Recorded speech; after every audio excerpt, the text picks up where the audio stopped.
kujipeleka sherehe, jipeleke mwenyewe. Nini yani jipatie raha mwenyewe. Waswahili wanasema raha jipe mwenyewe. Sio kwamba nitategemea eti kwamba eti Godfrey ndio atanipatia raha. Hapana. Ni mimi mwenyewe najipatia raha. Unajipatia raha. The moment ukijipatia raha ndio unaona yani tu unakuwa flawless, sura yako yani ina glow. Mwili unajipa tu pole pole, unaelewa? Sasa kila mara anamaanisha juu ameongezea tena. Sasa hizi tena ananiambia bado ni kama umeruka. Sisi kwa Kiswahili chetu cha kawaida tunasema kuruka story. Sasa anasema ni kama anauliza yani kuna mtu labda pengine mwenye anahusika kwa urembo ama ni wewe mwenyewe. Sasa huyu anataka kunikoseshia risk. Maana yake nimekuja hapa kwa Godfrey TV. Labda kuna mtu kana pesa mahali kameona. Hata Wesley hapa kwanza kutaja majina. Sasa nikose risk.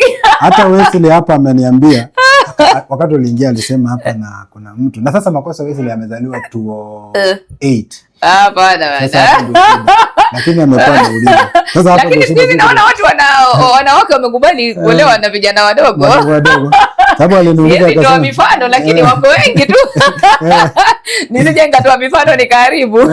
Amesema yeye pia anauliza ama sababu sasa urembo kidogo ndio nasema watu wanawataki nipate kama mtu kwa Godfrey TV na labda kuna sponyo fulani hapo ana pesa zake aone Cynthia.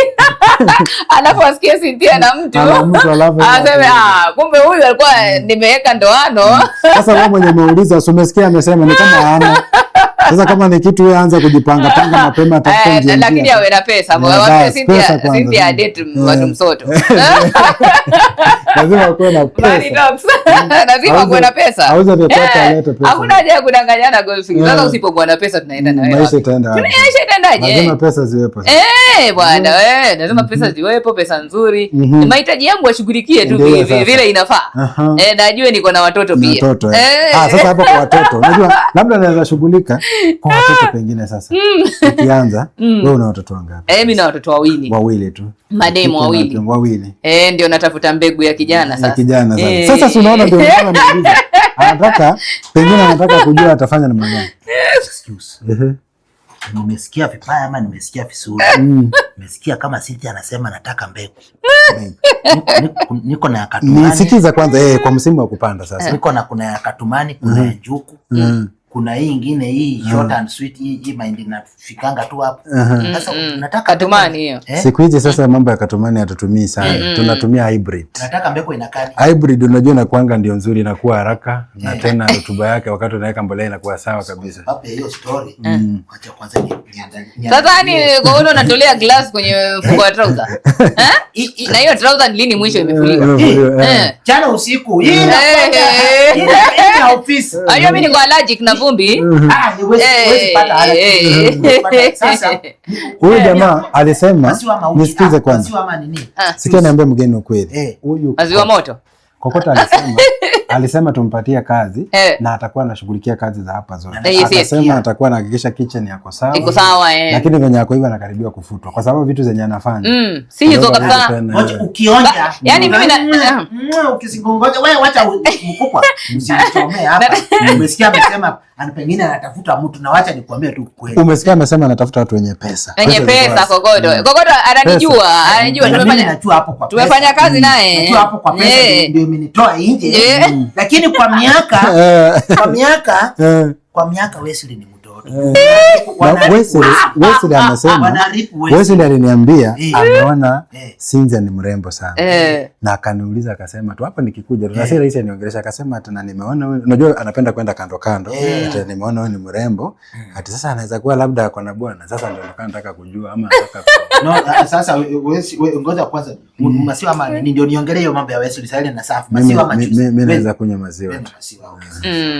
Kama wewe wa maziwa. Wewe kila kitu hakuna tray hapa. Zako zote bwana zinatoka kwa mfuko.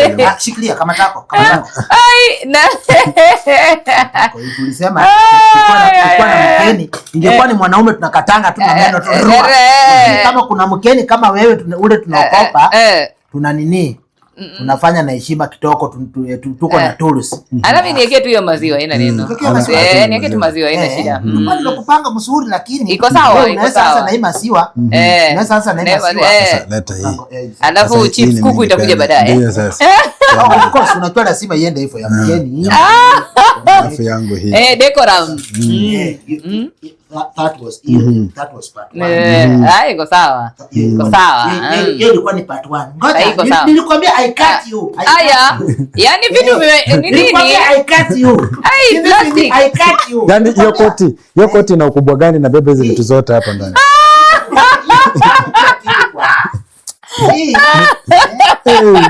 Najua sahizi ile kitu mbaya sahizi, najua Wesley na Marcus wanajiuliza kama nimewachia mchapati huko. Umesema watu wanafanya interview kila chapo. Hii inaitangwa the pick show. Wakosto wanasema hebu acha nipige tabaru. Hebu mimi acha nipige tabaru. Inaitwa the pick show. Chapati umepika ama umenunua kwa wale vijana wanauza kwa njia? Mimi mwenyewe ni spina. Mimi mwenyewe ni spina. Na sasa umetuletea chapati. Maji ya kunawa yako wapi sasa? Maji ya kunawa. Tutakulaje sasa bila kuwa na ama serviette? Lakini sasa usilete hapo umezoea kuleta wet wipes. Ukisema mambo ya nini? Tunaweka hiyo kama ingiza mkono hapa. Mimi nikiingiza mkono. Ingiza mkono hapa.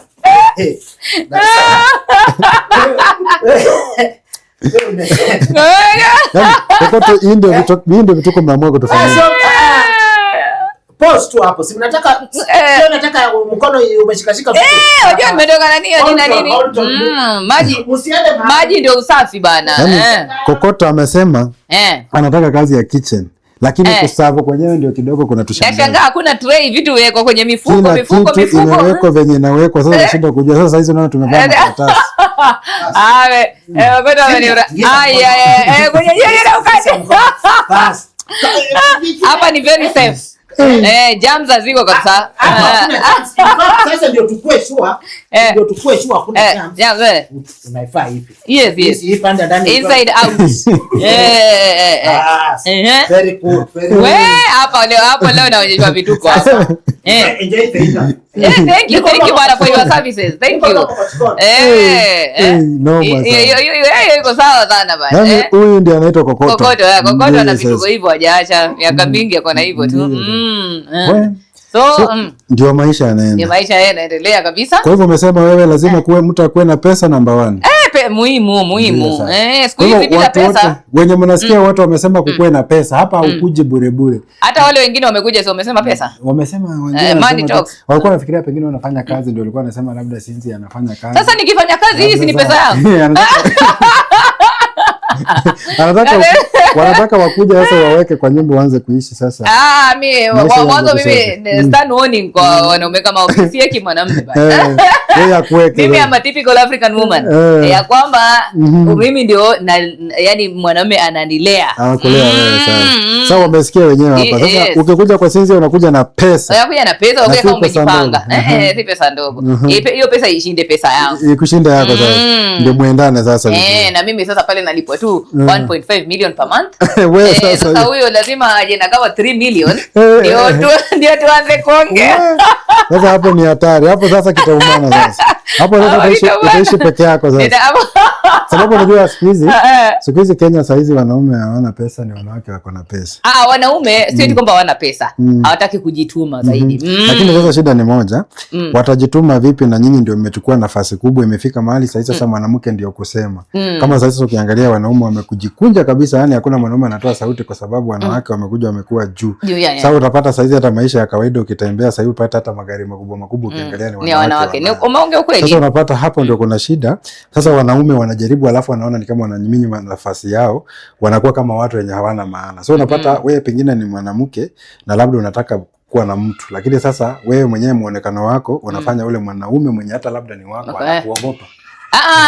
Acha nikwambie kwa muda mrefu sana Godfrey, na kwa miaka mingi sana wanawake wamekuwa chini. Sema tu ule ukweli. Kuanzia enzi za nyanya zetu, labda kuanzia kidogo mama zetu ndio walikuwa wanajaribu na si wengi. Wanawake kwa muda mrefu sana nadhani walikuwa wametengwa pia katika jamii.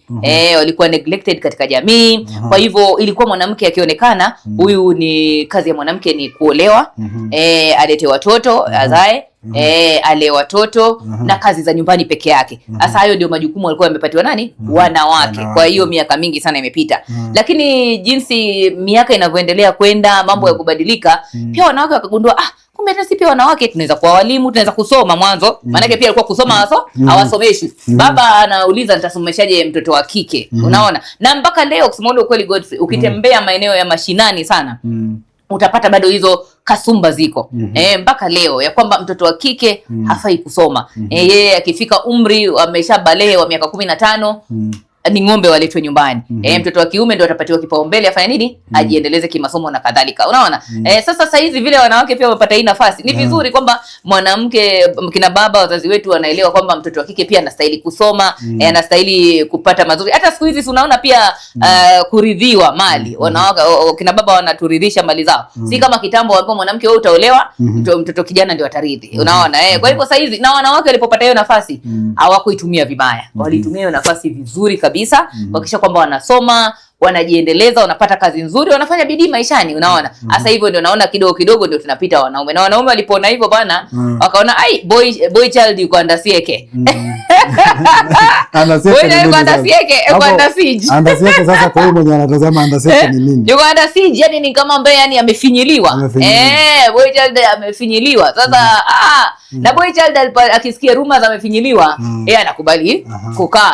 Maboy child wengi wako nje huku, wamesoma vizuri, wamemaliza university, lakini hawataka kufanya kazi. Jana alikuwa nimeenda kwa rafiki yangu mwingine akona boutique. Tulikuwa tunaongea, kaniambia Cynthia, can you imagine? Kijana mmoja hapa, yani ni very handsome, amesoma, kuna degree na ana kazi. Ameniambia nimtafutie mama. Nikamuuliza kama ana kazi anatafuta mama wa nini? Aniambia kwamba anataka mama eti ili kusudi boost, unaona, pesa zake. Eti within 2 to 3 years atakuwa ameshapata shamba lake, amenunua gari nzuri. Through nani? Huyo mama. Unaona? Kwa hivyo pia watu wengi siku hizo wanapenda vitu vya haraka haraka na shortcut. Sasa yeye anaona huyu mshahara wangu labda 50,000, kitambo ni save ninunue shamba itakuwa mtihani. Kitambo ni save ni nunue gari nzuri kibarua. Unaona? Kwa hivyo wacha nitafute vile tu mademu wao wadogo natafuta wao wanaitwa babas. Ndio huyo pia anasema eti kwamba nitafutie mamas ambaye ata boost nini? Pesa zangu. Side hustle yangu. So wanaume wamejiachilia wenyewe. Na sasa nikuulize, ikiendelea hivyo, mwanamke tuseme anataka mwanaume kama venye umesema, nataka mwanaume mwenye ako na pesa zenye zimezidi zako. Na unajua kuna mipango ya Mungu. Tuseme labda wewe unataka hivyo, wakati unaendelea kukaa ukingoja hivyo mwanaume mwenye ako na pesa, miaka inasonga. Inakuja nafika pale penye sasa unataka labda wewe mwanaume, na wakati umepita na pengine hujapata wewe mwenye ana pesa. Na pengine Mungu alikuwa amepanga huyu mwenye mko naye labda msaada wako ama pengine mawazo yako mkiweka pamoja na yeye ndio msonge. Sasa hapo itaendaje sasa? Mimi hata na support sana ile ya kwamba mnaanza chini pamoja, mnaanza chini pamoja, mna grow pamoja. Hiyo iko ni maisha. Lakini kuna wale ambao pia wengine ambao wanasema kwamba mimi kama mwanamume hana pesa siwezi endelea naye. Kwa nini? Kwa sababu pesa ndio ina motivate kila kitu. Kusema tu ule ukweli. Pesa inaleta motivation yake kwa njia ya kipekee. Sasa mimi sasa hizi Cynthia nikikaa nianze kusema eti naanza eti na mtu usually grow nini at my age. Mimi nataka kwamba tayari yuko established. Hapo tuko mme mwenye pesa na mwenye hana pesa. Tuseme sasa wewe Cynthia, umetaka mtu mwenye pesa. Nataka nikupe tu mfano kwa ile jibu lako. Umepata mwanaume ako na pesa ambazo zimezidi zako. Nzuri kabisa. Yani anaweza kukupeleka happy zenye unataka. Kama ni out na kupeleka Mombasa, wapi, kila mahali. Anakufanyia kile kweli, yani kila unachotaka. Unafanya. Lakini sasa amani hakupatii. Sikia? Hakuna amani yote anakupatia. Yani kila chochote anachotaka kupatia atakupa, lakini unasikia kidogo amelala kwa kilabu mahali anafika nyumbani. Lakini asubuhi anakuachia shopping ya kila kitu nataka. Lakini upate mwanaume anaweza kukuvaisha vizuri, anaweza kukulisha vizuri, anaweza hakikisha umelala mahali pazuri, anaweza kukupatia amani. Alafu na ule mwenye pesa mingi lakini hakuna amani. Unachagua gani? Sasa mimi nitakupatia tu jibu moja. Alisema Bien Baraza. Eri ulie kwenye Range Rover, uliko kucheka wapi? Kwenye baiskeli. Jibu langu ni hiyo, acha bado wewe uko tu pale kwa pesa. Mimi bado kwa pesa. Hata pesa ikiwa hata alale huko nje siku tatu. Bora mimi niko na pesa zangu na sawa sawa tu. Maisha yataendelea kwa sababu mimi raha yangu ni nini? Ni zile pesa. Kwa hiyo pesa zikiwa kila kitu kwa sawa. Sasa hiyo pesa ndio yanipatia mimi amani. Na sasa huyo mwenye pesa tunasema unajua hata ukiwa na milioni kama 20 ngapi ana billions ile yenye unakula kwa meza ni kidogo tu. Haukuli zote kwa pamoja kwa sababu una milioni. Unatumia ile kidogo lakini kwa siku nyingi. Lakini sasa ukitumia milioni hizo mingi kwa siku chache na utumie hizi ndogo kwa siku mingi, yani ndio nzuri. Siku chache vipi? Kwa nini yani sasa tuseme unajua mtu mwenye anaweza kuja kwako na pesa, tuseme kama venye maisha inaenda. Sijui kama kuna kitu moja hata nizungumzie hivi, kunapata kama sasa hizi tuko hivi sasa tuseme kuna mwanaume labda pengine sio shasema unataka pesa. Kuna mtu aenda atafute pesa kwa sababu sasa lakini lengo lake ni moja tu, anataka kuonjesha tu pesa lakini hawai chenye anataka alafu apotee. Lakini ndio maana nikasema na huyu mwenye pesa kidogo ako na mapenzi ya ukweli. Na hiyo mapenzi ya ukweli ndio anataka muishi naye, si ndio? Lakini huyu amekuja kwa haraka alafu imepotea na ameenda pia. Si amedeposit pesa kwa account. Si pesa amedepositiwa kwa account.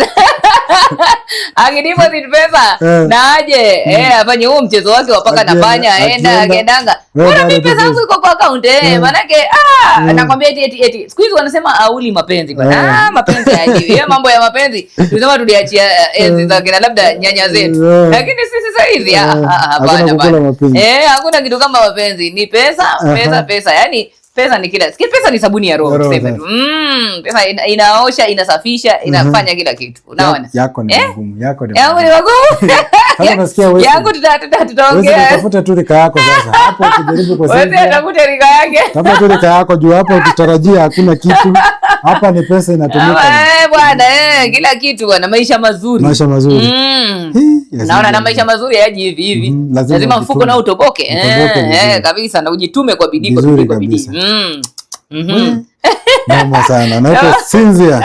Kabisa bwana. Nikuulize jambo moja tu rahisi sana. Umezungumzia pesa lakini turudi kwa maisha ya kawaida. Yes. Na mtu unaweza kuwa na pesa lakini upate kuna amani fulani unakosa kama tu mwanadamu. Unapata hata mtu ako na pesa na bado unaona kuna kitu bado hajakuwa sawa na juu hata kuna wakati kunasemekana kwamba pesa si kila kitu. Unaweza kuwa na pesa lakini upate kuna mambo mengine yanahitaji yule mwenye hana pesa akuzungumzie neno moja tu ili amani ipatikane. Kweli.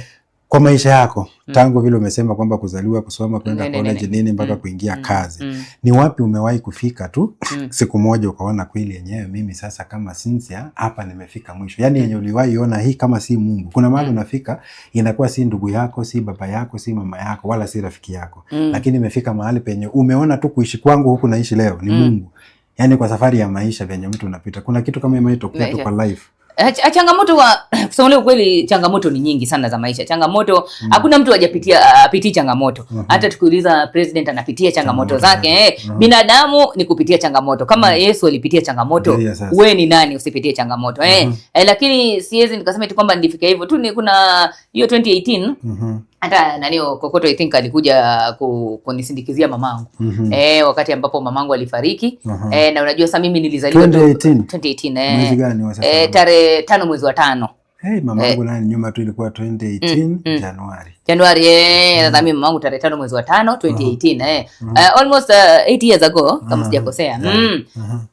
Sasa hapo jamani, mimi nilikuwa nimezoeana na mamangu na mimi nimezaliwa peke yangu. Mimi hivi tu Cynthia ukiniona sina brother, sina sister. Nilizaliwa tu peke yangu. Sasa nilikuwa yani very close na mamangu. Na hakuna yani sikuwa na ile mafikra eti hata kama mamangu ni mgonjwa atakufa. Unaelewa? Mimi nilijua tu kwamba ni mgonjwa lakini atapo.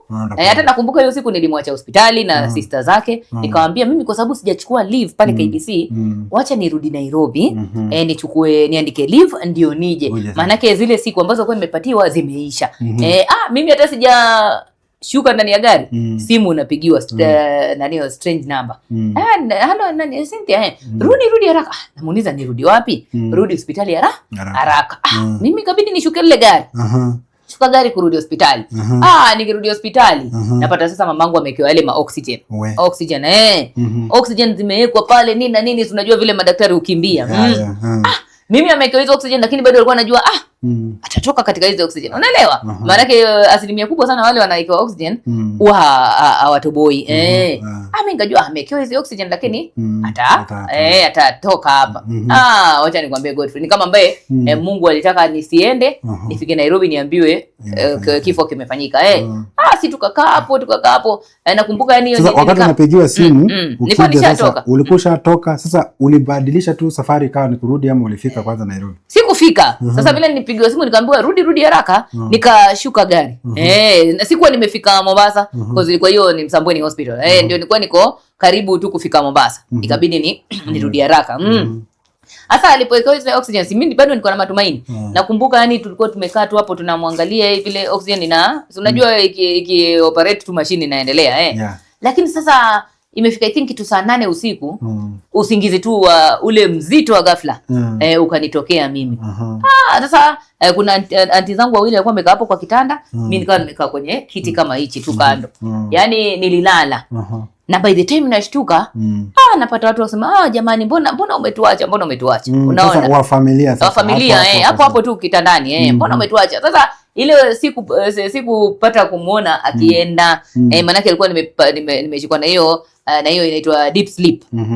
Sasa nikishtuka mbona umetuacha sasa nikaona kweli mamangu amekufa. Sasa hapo ndio nikaona sasa mamangu amekufa ni mtu ambaye ndio tulikuwa tumezoeana naye tuko na ukaribu naye jamani. Hapa pia mimi maisha yangu yamesambaratika na hiyo kitu ikani affect kweli sana. Ikani affect sana lakini Mungu yuko, tukaomba Mungu tu na ndivyo lazima uaccept. Maana yake sasa uwezi uliza Mungu maswali. Kila mtu ana wakati mlikuwa mnaishi na mama yako mlikuwa na baba pia ama? Babangu naye alifariki 96. Kwa hivyo mko unalelewa tu na mama. Mimi na mama yes kabisa. So inafika sasa wewe ndio mama anaondoka kabaki peke yake. Nabaki peke yangu Hakuna brother mnaweza kuwa wala share naye hiyo pain hiyo sorrow so ikabidi ni hivyo. Tukapeleka mochari. Hiyo ilikuwa ni sasa ni Friday ya kuamkia Saturday asubuhi. Tukakaa tupange hiyo itakuwaje. Sunday mimi nikarudi Nairobi, nilikuwa nimejifungua mtoto bado alikuwa na like 9 months. Ikabidi nije na ni KBC kwa nishawa alert. Kuna hiyo inaitwa Benevolent Fund, huwa unapatiwa mzazi akifa ama family member mmoja close our nuclear. Wakanipatia mimi nikaja kina kokoto wakanisindikiza tukaenda tukapumzisha mama. Sasa hapo kidogo maisha yangu yakasambaratika kidogo kwa sababu sasa yule mtu ambaye uko naye ameondoka. Sasa ni nani utampigia simu? Na unajua wakati mtu ameondoka watu wakati tuseme kwa mfano kuna hiyo ibada ya mazishi watu waongea wakisema kwamba sasa tutabaki nawe tutakushikilia. Sasa wewe umekuwa wewe ni wetu. Hiyo ni uongo tu watu wanaongea. Hata familia mtu anasema mimi nitahakikisha nimesimama na lakini ikifika unapata hakuna kitu kama hicho. Hata mimi pia niliambiwa hivyo hata na very close family members. Nikaambiwa hivyo na the very person ambaye aliongea maneno hayo the moment alipogeuza mgongo after burial sikuwa hiyo na simu yake mpaka nikaambiwa amekufa na yeye akaenda maisha yake mpaka akaaga.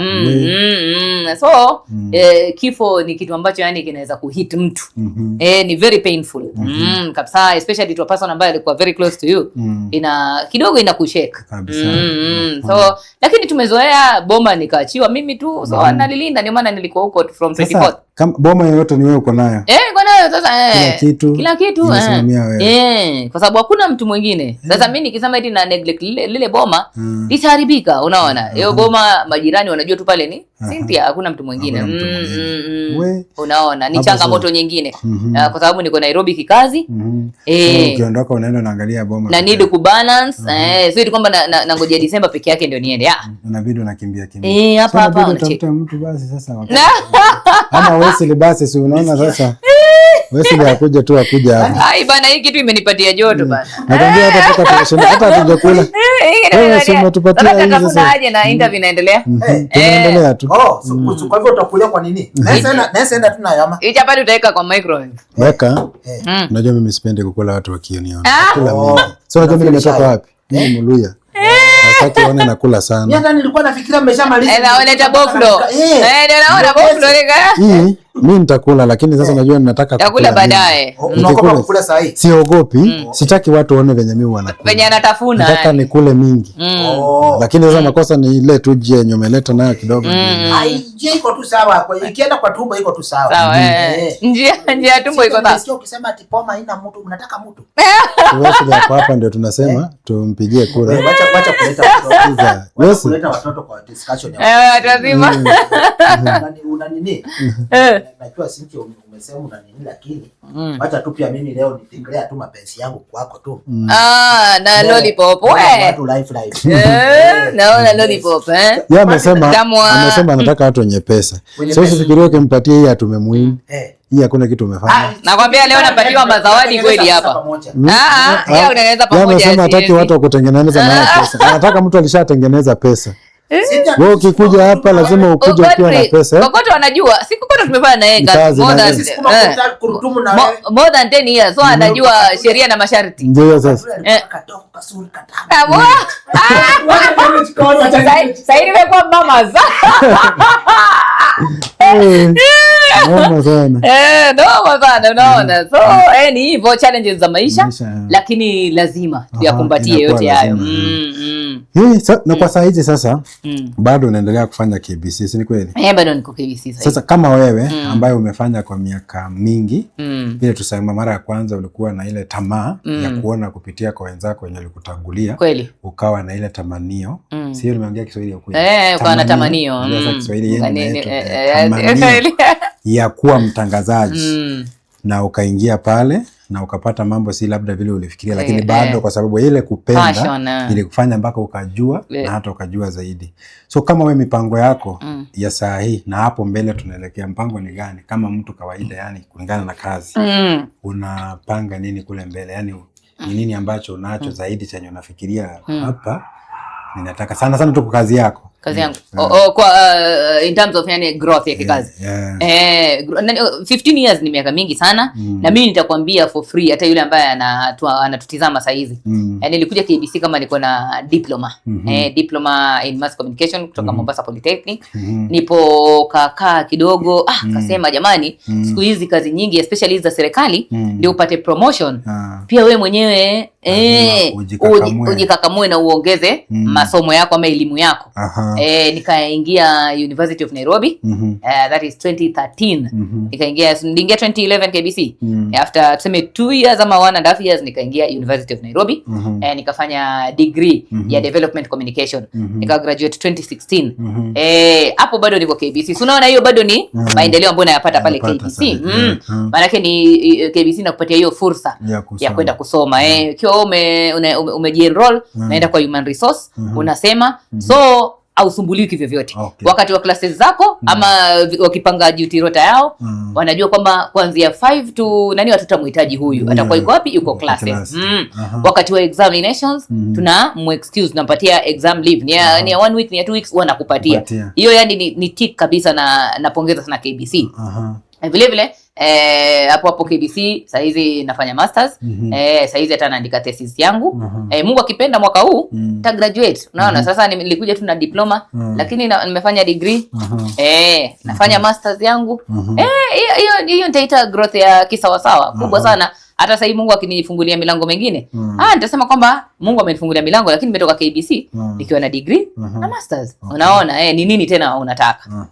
Growth ya kikazi umepata, promotion umepata pale kazini. Hiyo ndio tunaita maendeleo, na hapo ndio unajua kwamba kweli nafanya kazi na hii kazi si stagnate. Mimi siko tu pale, nimekuja tu nilikuja kama radio presenter, lakini sasa hizi nimegrow, ni mtu mwingine tofauti. Sasa hapo ni plus nimeipatia KBC. Na kwa wale ambao pengine wanatamani kama wewe juu sasa, kuna watu labda pengine kuna mtu anatamani ningekuwa kama Cynthia. Sana sana hao wenye wanatutazama wanapata kuna labda msana kama wewe ama mwenye ametokea juzi. Na ukiangalia sasa labda pengine na hiyo matamanio. So ushauri wako kwa wao inaweza kuwa nini?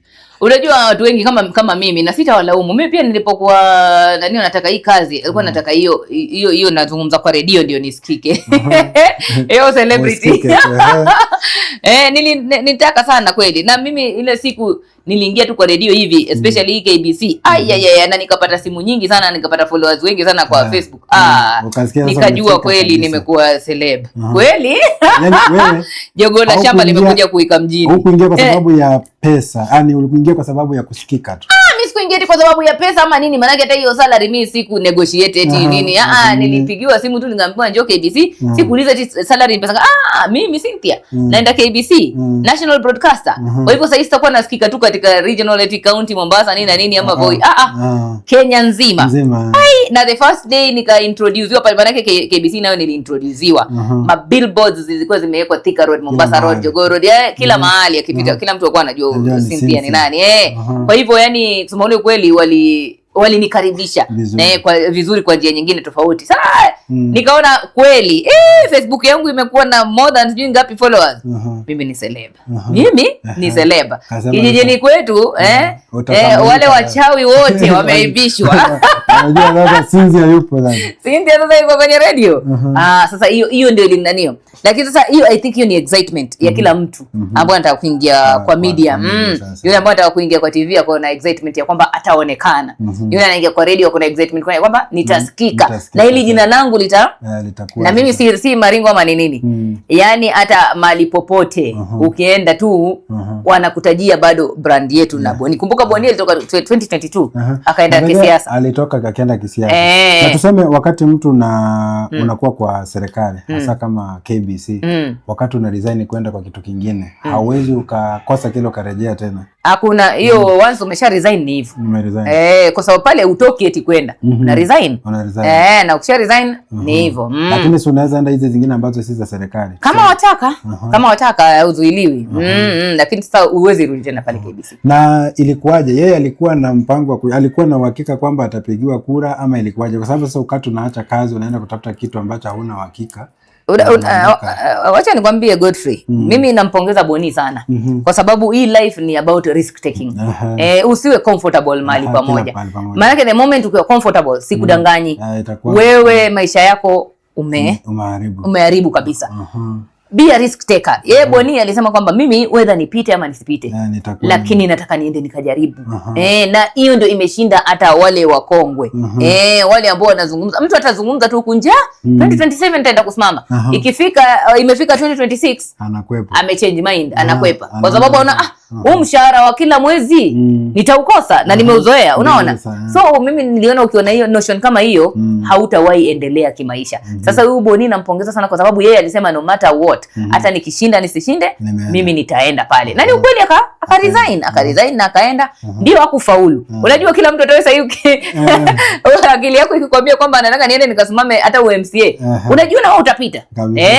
Maana yake ndio uone kwamba wataka kusimama. Si umejiona wewe ni bora kuliko yule mwingine. Kabisa.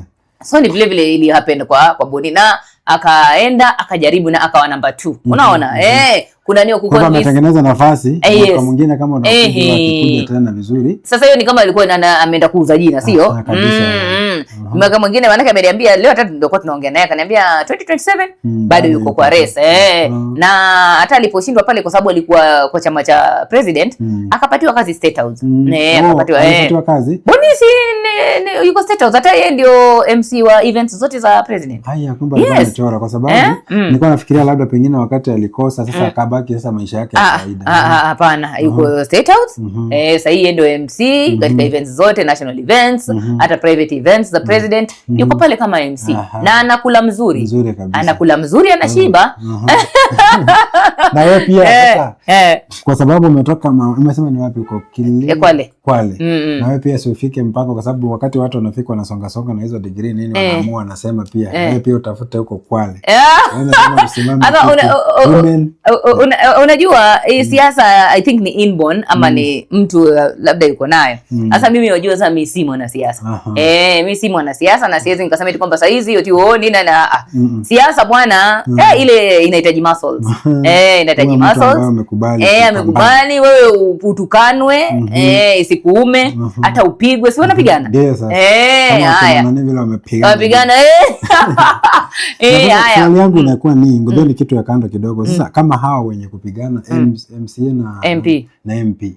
Sasa hapa nashindwa naulizana nini naona nini. Hiyo ni siasa. I think kama umewafuatizia vizuri katika mitandao. Huyu mwingine anataka kuwa governor wa Nairobi. Na huyu MCA ni kama anampinga. Huyu anataka na hiyo mambo ya Kingpin. Wanabishana pale. Kingpin achaguliwi na Infotrack na mambo kama hayo. Ni hivyo, ni siasa zinaenda hivyo. Unajua lazima watu wanakupinga. Hautachaguliwa tena 100% kama Samia Suluhu Hassan.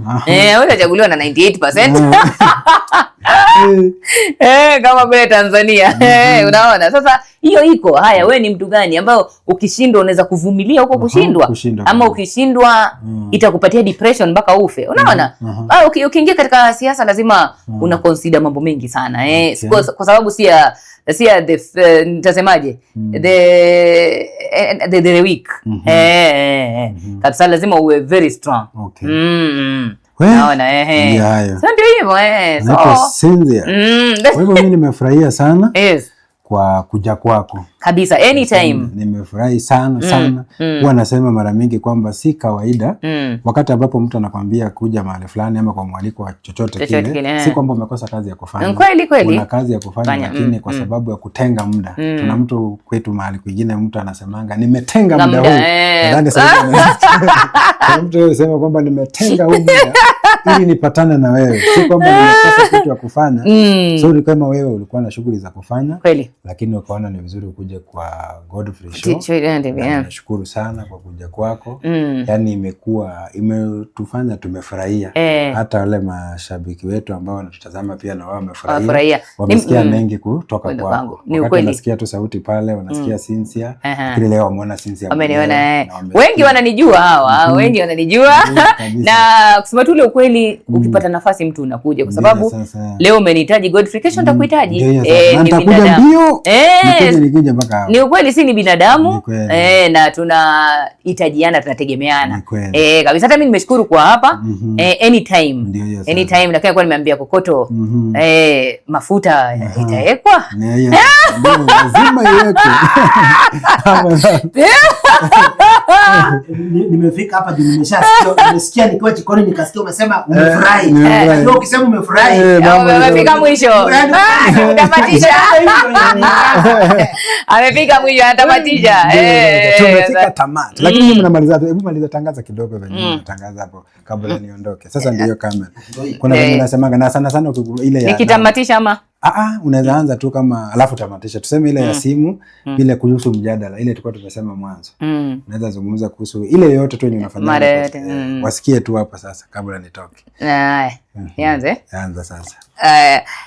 Natumai umekuwa na muda mzuri msikilizaji popote pale ulipo, na pia vilevile umeanza mwaka wako vizuri. Mwaka wanaita mwaka wa amani, mwaka wa 2026. Karibu katika Godfrey TV. Mimi hapa niite Cynthia Anyango. Na leo siku ya Jumanne tunataka tuzungumze masuala mazito sana.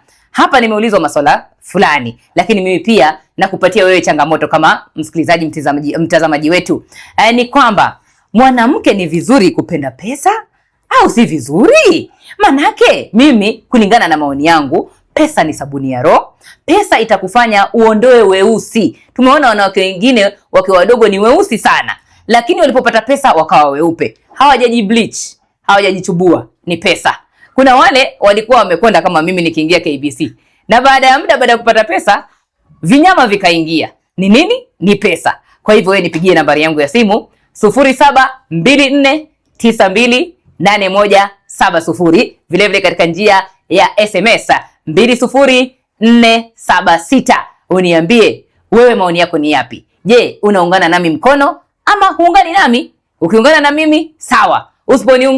Usiponiunga mkono pia niambie ni sababu zipi ambazo unapinga mjadala huu. Sema nami. Asante sana kwa mjadala wako, na hapo ndipo tumetamatisha mjadala wetu siku hii ya leo, siku ya Jumanne, tarehe 6 mwezi wa 6 mwaka 2026. Unasikia hicho kinaya? 6/6 2026. Hadi hapo kesho, siku nyingine, wakati mwingine. Masalam. Ni mimi wako Cynthia Anyango, ukipenda niite Cynthia.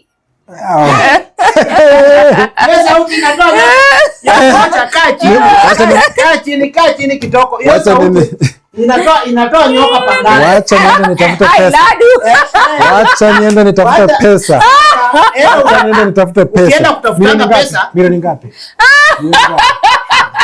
Milioni ngapi? Unaona milioni ngapi zanifaa? Kama milioni ngapi? Yes. Kama na wewe ni mlio original. Mbona unaifuta mpaka na karatasi yake? Lakini chapati ni baridi ama moto? Ni baridi ama moto? Chapati. Wewe. Nitamena. Sawa, enda nienda na maziwa yangu. Tushamaliza. Kwa hivyo bye. Huyu amepesa sasa mimi na wewe. Huyu amebaki. Sasa tufuatilie watu sasa. Huyu akisema lisanga hivyo anaendanga na niwachia mahali tulianza. Na ladu. Hebu nipe ladu moja basi. Inaitwa ladu. Simsim. Nyinyi mnaita simsim, kule Coast tunaita ladu. Mnaita? Ladu. Oh, ladu. Sawa. Asante sana tumesha kula aladwa. Tumekuwa na Cindy ametuletea raha hapa sana. Hai. Tumefurahi. Wacha sasa. Na mimi pia nimefurahi. Wacha tusome comments na tuzijibu. Yes. Wacha sasa nikuse nifuatilie wale watu waliingia round 2. Karoshir. Hii sipana inakuanga kwa hii simu sijui ni gani. Naonanga tu watu wako na masipana hapa. Karoshir, asante sana kwa kujiunga na sisi. Turisa, Kanyeni, Mary Mkieni. Mary Mkieni anasema asante sana. Mary Mkieni anasema na meno zangu hizi za dhahabu sisi tutatoa. Lakini hizo vitu ni tamu. Meno yangu ya dhahabu yatatoka jamani. Hizo vitu ni tamu especially ukishakula hivyo. Wakati unaenda nini? Unaenda kwa posta, wakati unaenda kwa posta, mambo inakuanga sawa sawa. Mary Mkieni anasema hivi, Cynthia, hii sasa ni wewe na kuomba. Anasema tulete nani kichana mutol. Pon Msambi. Amesema namna hivyo. Kwa hivyo tutamtafuta, tutamtafuta. Sawa kabisa. Kuna nani mwingine?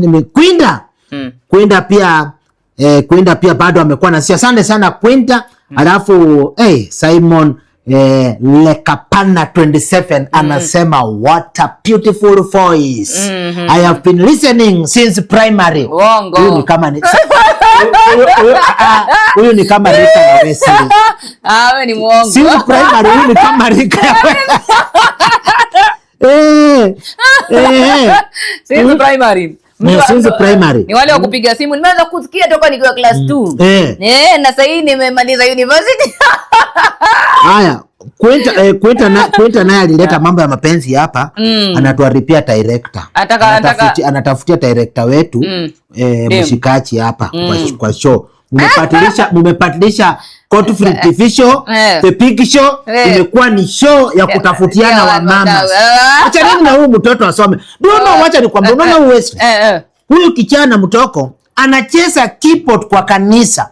Akicheza keyboard kwa kanisa mpaka Roho Mtakatifu anashuka, pastor anaanza kuongea shika kalamu na karatasi.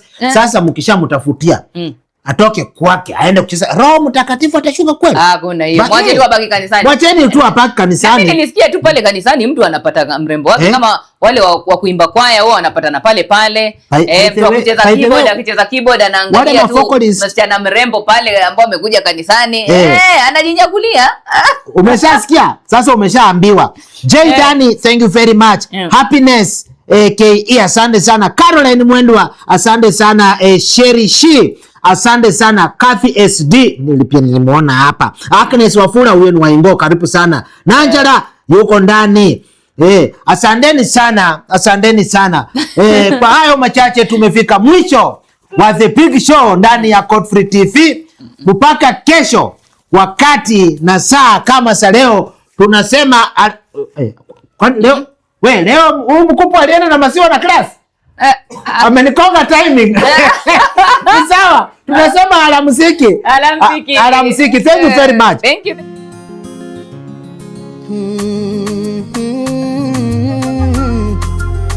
Usikate tamaa. Sisi hawataki wao wanaweza kazi. Hizo kazi. Hataki hizo kazi zingine hapana. Sisi tunataka pesa. Unajua siku yetu tunasemanga the shorter the monkey. The longer the day.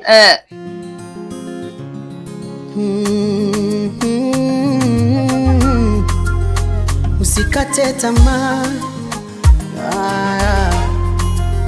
Mungu anakupenda.